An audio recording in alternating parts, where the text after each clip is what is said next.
जय श्रीमन नारायण। आइए सुनते हैं संपूर्ण सत्यनारायण व्रत कथा। सत्यनारायण कथा का पहला अध्याय।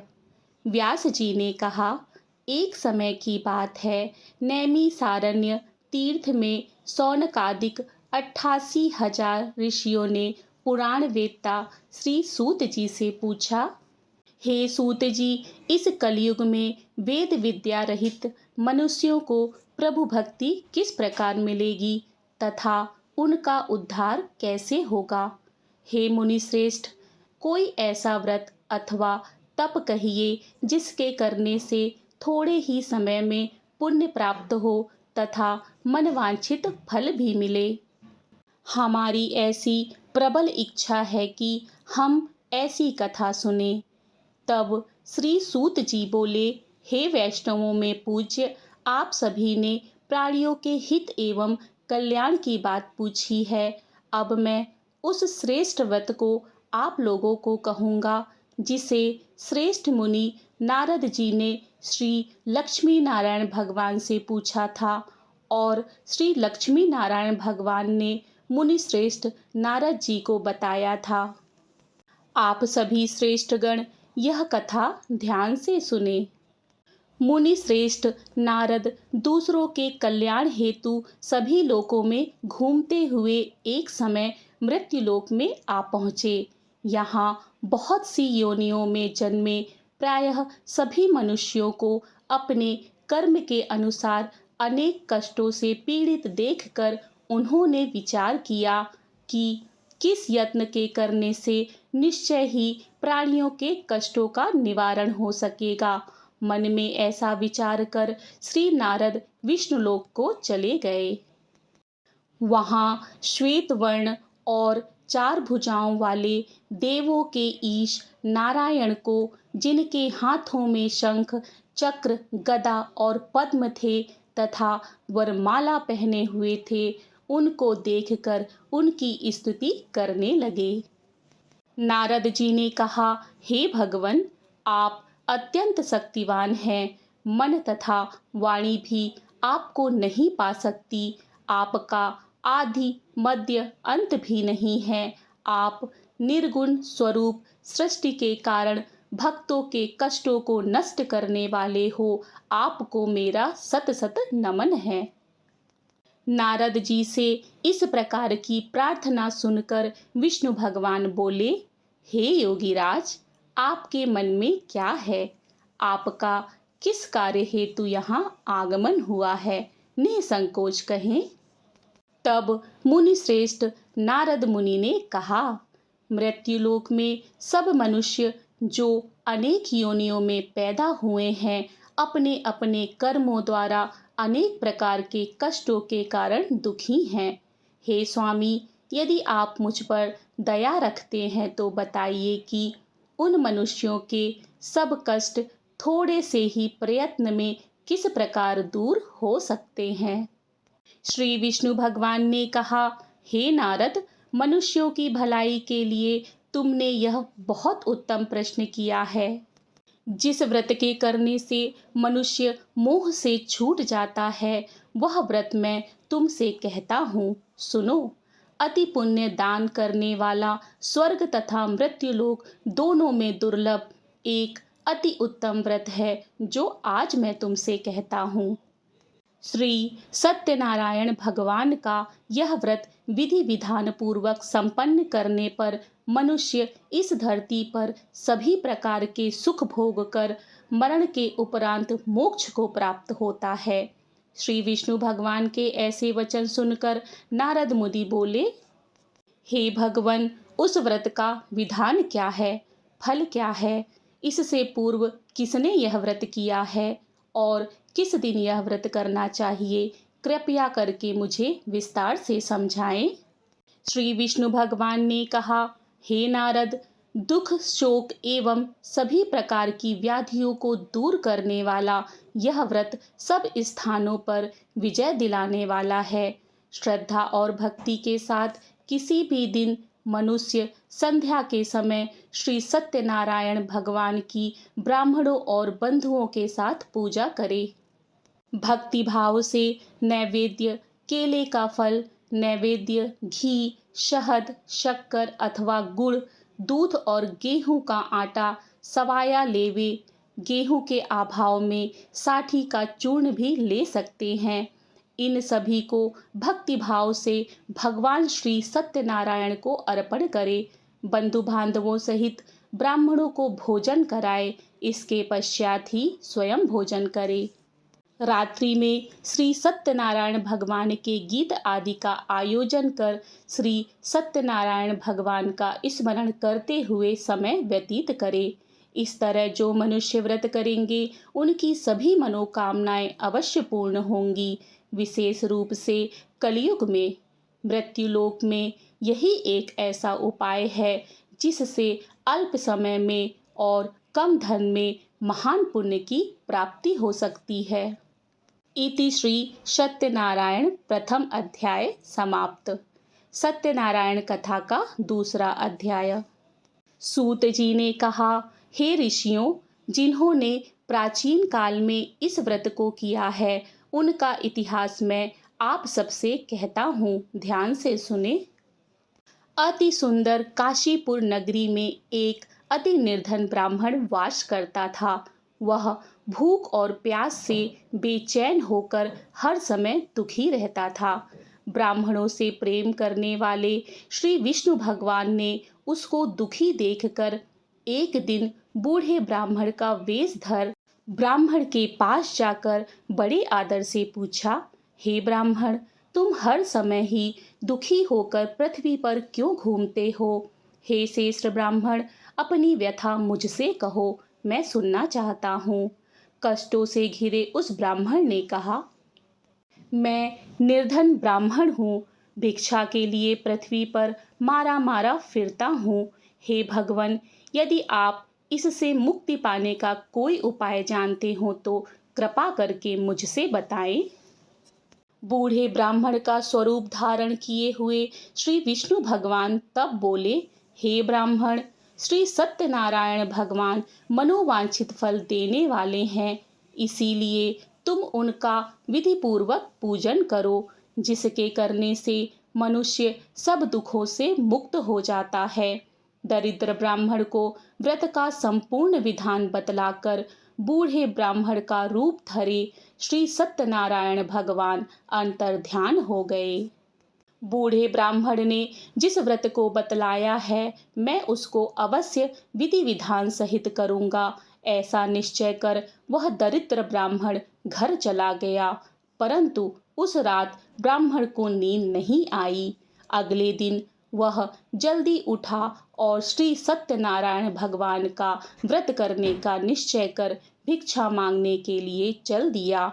उस दिन उसको भिक्षा में अधिक धन मिला, जिससे उसने पूजा का सब सामान खरीदा और घर आकर अपने बंधु बांधवों के साथ विधि पूर्वक भगवान श्री सत्यनारायण का व्रत किया। इसके करने से वह गरीब ब्राह्मण सब कष्टों से छूटकर अति धनवान हो गया। उस समय से वह ब्राह्मण हर मास व्रत करने लगा। सत्यनारायण भगवान के व्रत को जो शास्त्र विधि के अनुसार श्रद्धा पूर्वक करेगा वह सब कष्टों से छूटकर मोक्ष प्राप्त करेगा।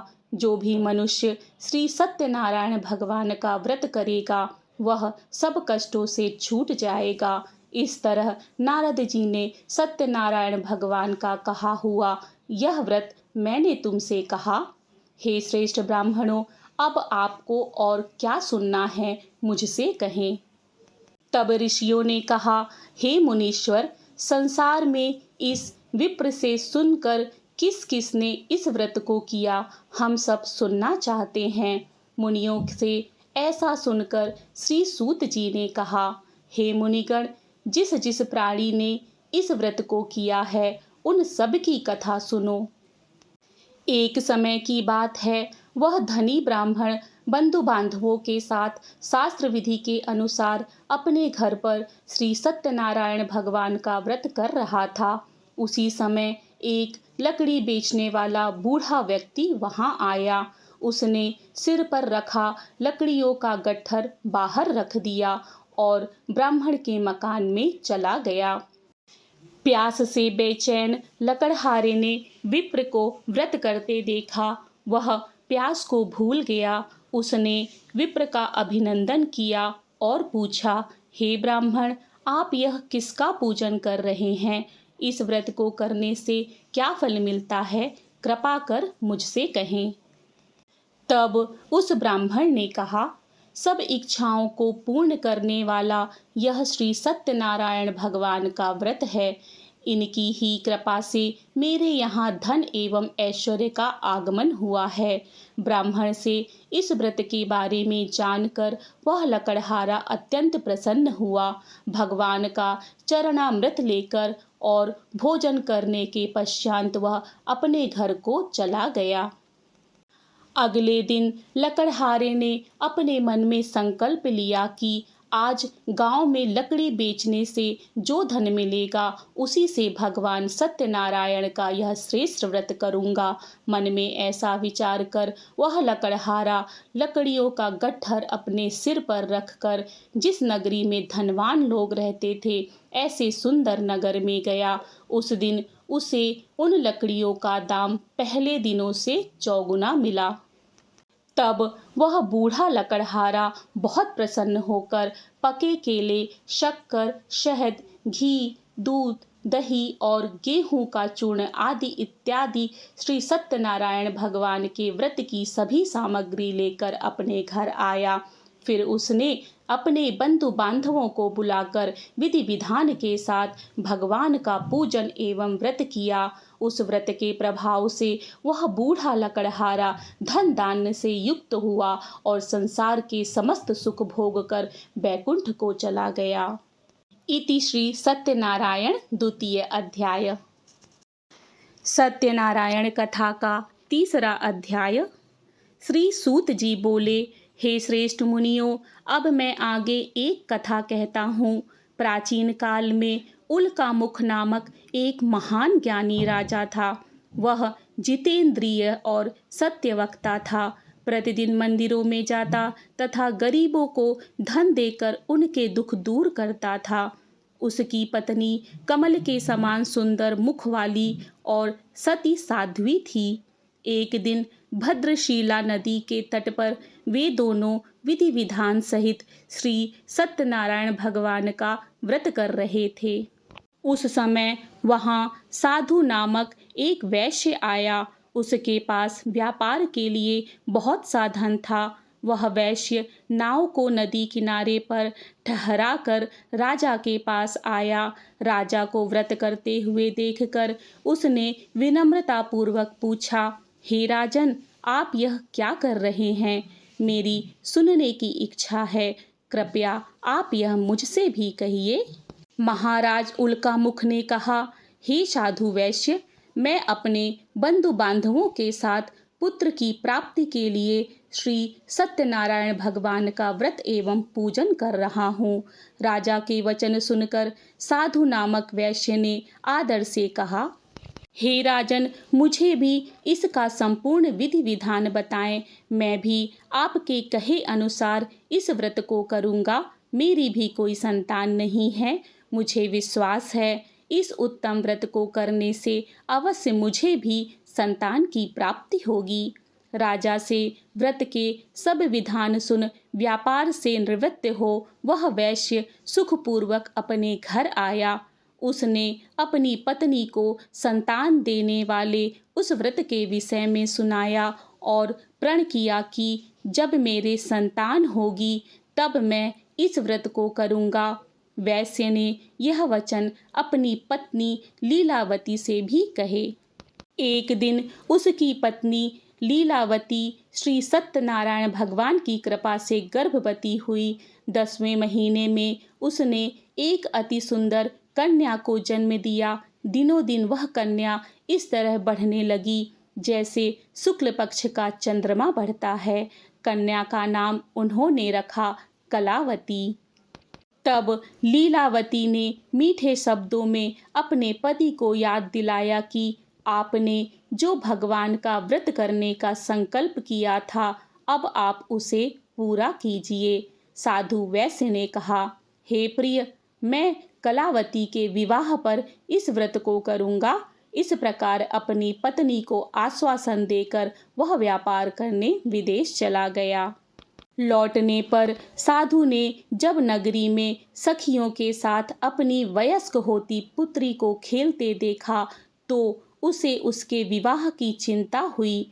तब उसने एक दूत को बुलाकर कहा कि उसकी पुत्री के लिए कोई सुयोग्य वर देख कर लाएं। दूत साधु नामक वैश्य की आज्ञा पाकर कंचन नगर पहुंचा और देखभाल कर वैश्य की कन्या के लिए एक सुयोग्य वणिक पुत्र ले आया।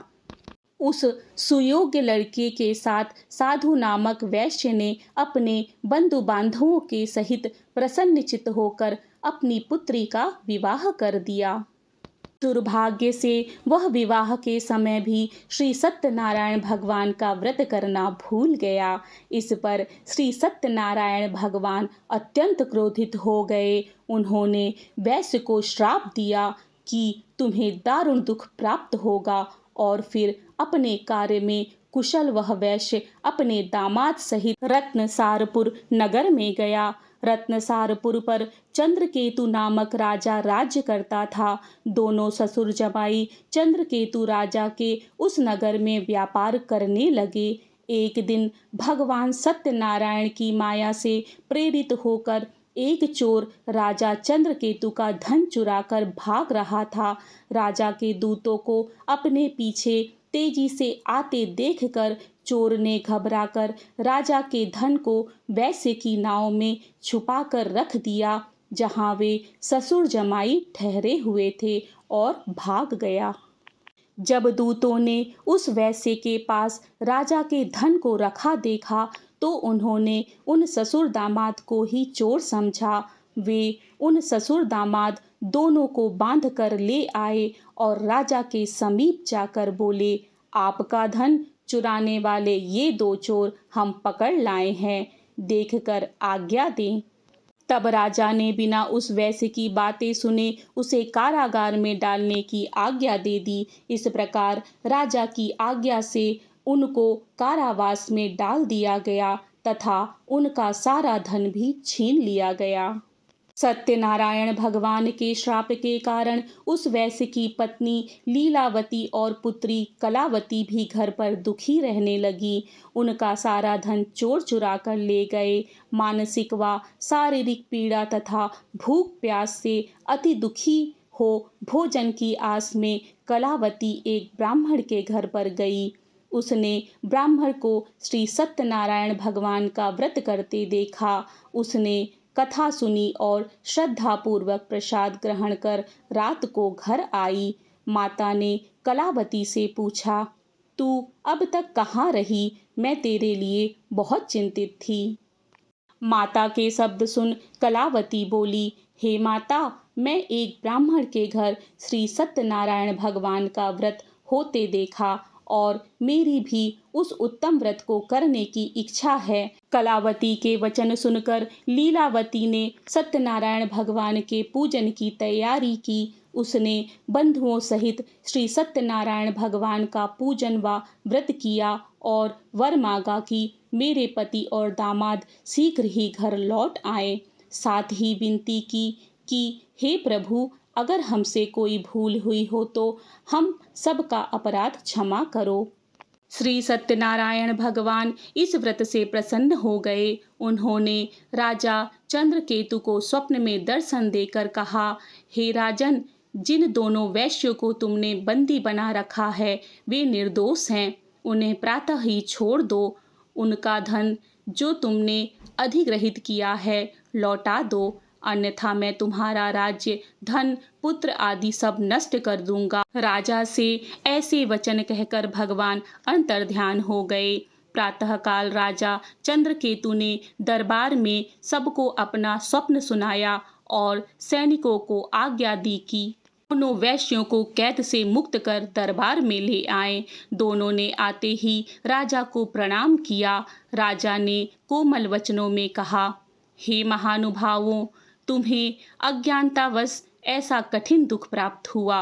अब तुम्हें कोई भय नहीं है, तुम मुक्त हो। इसके बाद राजा ने उनको नए नए वस्त्र आभूषण पहनाए तथा उनका जितना धन लिया था उससे दुगना लौटाकर आदर से विदा किया। दोनों वैश्य अपने घर को चल दिए। इति श्री सत्यनारायण तृतीय अध्याय। सत्यनारायण कथा का चौथा अध्याय। असत्य भाषण तथा भगवान के प्रसाद की अवहेलना का परिणाम। सूत जी ने आगे कहा, वैश्य ने यात्रा आरंभ की और अपने नगर को चला। उनके थोड़े दूर आगे बढ़ने पर दंडी वेशधारी श्री सत्यनारायण भगवान ने उनकी परीक्षा लेने हेतु उनसे पूछा, हे वैश्य, तेरी नाव में क्या है? अभिमानी वणिक हंसता हुआ बोला, हे दंडी, आप क्यों पूछते हैं? क्या धन लेने की कामना है? मेरी नाव में तो बेल के पत्ते भरे हैं। वैसे के ऐसे वचन सुनकर दंडी वेशधारी श्री सत्यनारायण भगवान बोले, तुम्हारा वचन सत्य हो। ऐसा कहकर वे वहां से चले गए और कुछ दूर जाकर समुद्र के तट पर बैठ गए। दंडी महाराज के जाने के पश्चात वैश्य ने नित्य क्रिया से निवृत्त होने के बाद नाव को ऊंची उठी देखकर अचंभा किया तथा नाव में बेल पत्ते आदि देखकर मूर्छित हो जमीन पर गिर पड़ा। मूर्छा खुलने पर अतिशोक करने लगा। तब उसके दामाद ने कहा, आप शोक ना करें, यह दंडी महाराज का श्राप है, अतः हमें उनकी शरण में ही चलना चाहिए, वही हमारे दुखों का अंत करेंगे। दामाद के वचन सुनकर वह वैश्य दंडी भगवान के पास पहुंचा और अत्यंत भक्तिभाव से पश्चाताप करते हुए बोला, मैंने जो आपसे असत्य वचन कहे थे उनके लिए मुझे क्षमा करे। ऐसा कहकर वह शोक आतुर हो रोने लगा। तब दंडी भगवान बोले, हे वणिक पुत्र, मेरी आज्ञा से ही बार बार तुझे दुख कष्ट प्राप्त हुआ है। तू मेरी पूजा से विमुख हुआ है। तब उस वैश्य ने कहा, हे भगवान, आपकी माया को ब्रह्मा आदि देवता भी नहीं जान पाते, तब मैं मूर्ख भला कैसे जान सकता हूँ? आप प्रसन्न होइए, मैं अपनी क्षमता के अनुसार आपकी पूजा करूँगा। मेरी रक्षा कीजिए और मेरी नौका को पहले के समान धन धान्य से परिपूर्ण कर दीजिए। उसके भक्ति से परिपूर्ण वचन सुनकर श्री सत्यनारायण भगवान प्रसन्न हो गए और उसकी इच्छा के अनुसार वर देकर अंतर्ध्यान हो गए। तब ससुर व दामाद दोनों ने नाव पर आकर देखा कि नाव धन से परिपूर्ण है। फिर वह विधि विधान से भगवान सत्यनारायण का पूजन कर साथियों सहित अपने नगर को चला। जब वह अपने नगर के निकट पहुंचा तब उसने एक दूत को अपने घर भेजा। दूत ने साधु नामक वैश्य के घर जाकर उसकी पत्नी को नमस्कार किया और कहा, आपके पति अपने जमाता सहित इस नगर के समीप आ गए हैं। लीलावती और उसकी कन्या कलावती उस समय भगवान का पूजन कर रही थी। दूत के वचन सुनकर साधु की पत्नी ने बड़े हर्ष के साथ सत्यनारायण भगवान का पूजन पूर्ण किया और अपनी पुत्री से कहा, मैं अपने पति के दर्शन को जाती हूँ, तू पूजन पूर्ण कर शीघ्र आ जाना। परंतु कलावती पूजन एवं प्रसाद छोड़कर अपने पति के दर्शन के लिए चली गई। पूजन एवं प्रसाद की अवज्ञा के कारण भगवान सत्यनारायण रुष्ट हो गए। उसके पति को नाव सहित पानी में डुबो दिया। कलावती अपने पति को ना पाकर रोती हुई जमीन पर गिर पड़ी। नौका को डूबा हुआ तथा कन्या को रोती हुई देखकर साधु नामक वैश्य द्रवित हो बोला, हे प्रभु, मुझसे या मेरे परिवार से अज्ञानतावश जो अपराध हुआ है उसे क्षमा करें। उसके ऐसे वचन सुनकर सत्यदेव भगवान प्रसन्न हो गए। आकाशवाणी हुई, हे वैश्य, तेरी पुत्री मेरा प्रसाद छोड़कर आई है, इसीलिए इसका पति अदृश्य हुआ है। यदि वह घर जाकर प्रसाद ग्रहण कर लौटे तो इसे इसका पति अवश्य मिलेगा।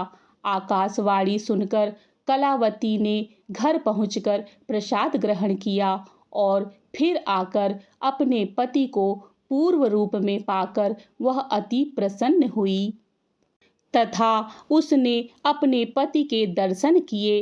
तत्पश्चात साधु वैश्य ने वहीं बंधु बांधवों सहित सत्यदेव का विधि पूर्वक पूजन किया। वह इस लोक के सभी प्रकार के सुख भोग कर अंत में मोक्ष को प्राप्त हुआ। इति श्री सत्यनारायण चतुर्थ अध्याय। सत्यनारायण कथा का 5वां अध्याय। राजा तुंगध्वज और गोपगणों की कथा। श्री सूत जी ने आगे कहा, हे ऋषियों, मैं एक और भी कथा कहता हूँ, उसे भी सुनो।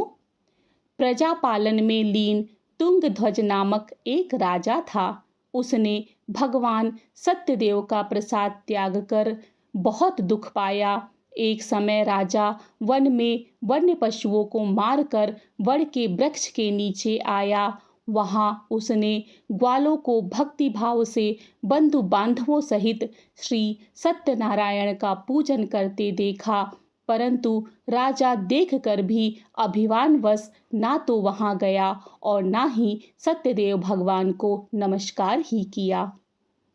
और जब ग्वालों ने भगवान का प्रसाद उसके सामने रखा तो वह प्रसाद त्याग कर अपने नगर को चला गया। नगर में पहुंचकर उसने देखा कि उसका सब कुछ नष्ट हो गया है। वह समझ गया कि यह सब भगवान सत्यदेव ने ही किया है।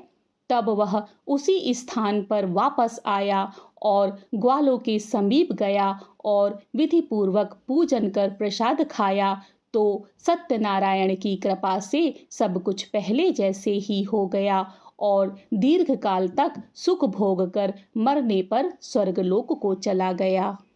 जो मनुष्य इस परम दुर्लभ व्रत को करेगा, श्री सत्यनारायण भगवान की कृपा से उसे धन धान्य की प्राप्ति होगी। निर्धन धनी और बंदी बंधन से मुक्त होकर निर्भय हो जाता है। संतानहीन को संतान प्राप्त होती है तथा सब मनोरथ पूर्ण होकर अंत में वह बैकुंठ धाम को जाता है। जिन्होंने पहले इस व्रत को किया, अब उनके दूसरे जन्म की कथा भी सुनिए।